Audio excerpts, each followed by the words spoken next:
Bismillah, celui qui n'en faisait qu'à sa tête. Il y avait à cette époque sur la terre beaucoup plus de mauvais génies qu'aujourd'hui, et les hommes étaient moins nombreux. Rêve d'un singe, un jeune de la tribu du Kootenai eut un jour l'envie de voyager. Ses amis lui dirent: À quoi te servirait d'aller plus loin? N'es-tu pas bien ici? Je vais découvrir des choses qu'il ne m'est pas donné de voir chaque jour, déclara-t-il. Rêve d'un singe quitta donc les siens et partit vers le sud. Il marchait depuis plus d'une lune lorsqu'il vit un vieil homme qui pêchait au bord d'un fleuve.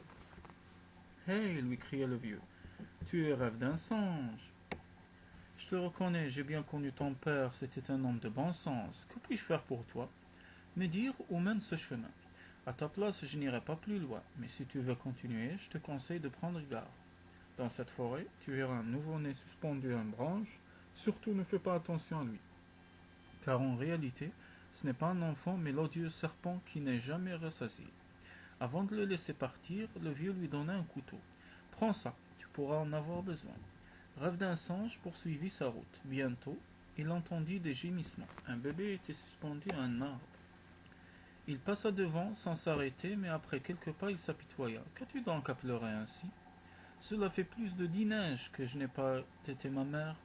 Rêve d'un singe lui donna son doigt à sucer. Tiens, prends toujours cela, je n'ai rien d'autre à t'offrir. Le nouveau-né s'arrêta de pleurer, entreprit de sucer le doigt.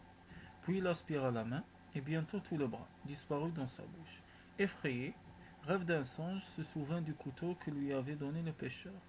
Il le planta dans le corps de l'enfant et celui-ci lâcha prise, aussitôt.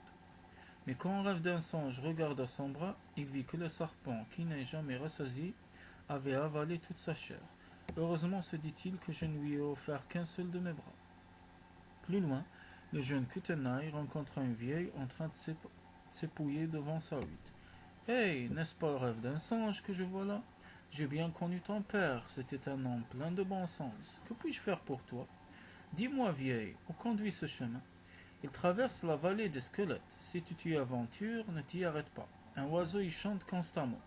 Mais ne l'écoute pas, car il s'agit de l'oiseau qui jamais ne dort.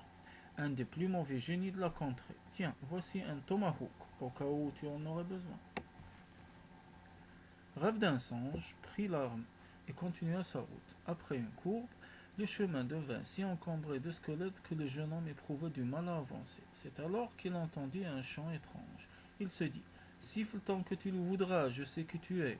Puis il s'arrêta pour contempler un crâne. À ce moment, il sentit soulever de terre. Il monta vers les nuages au sommet d'une montagne. Un oiseau le déposa dans son nid.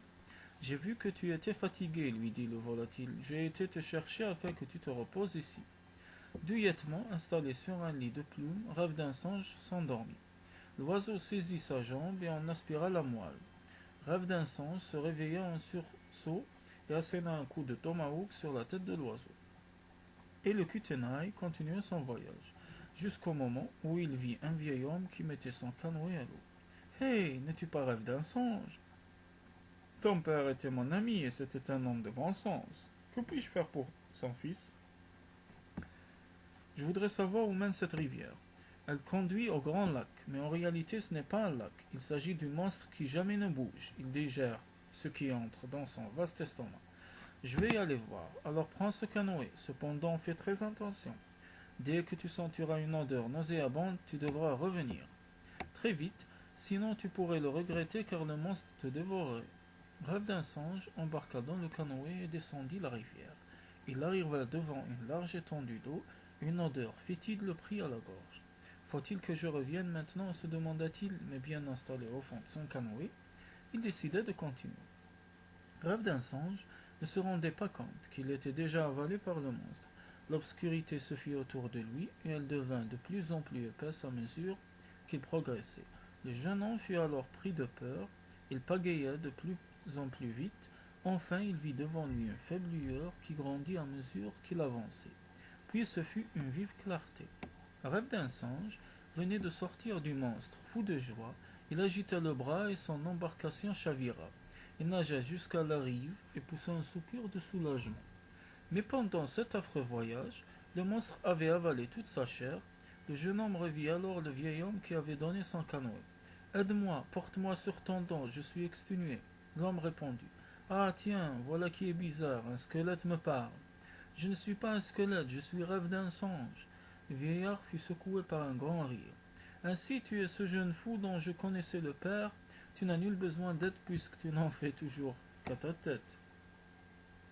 Et l'homme entreprit de couper un arbre sans plus s'occuper du jeune homme. Alors Rêve d'un songe retourna à pied à son village. Les Kootenai rirent bien en le voyant. Une grue leur avait raconté toute l'histoire. Non seulement Rêve d'un songe avait perdu son couteau, son tomahawk et son canoë dans l'aventure, mais le dernier mauvais génie l'avait sucé jusqu'à l'os.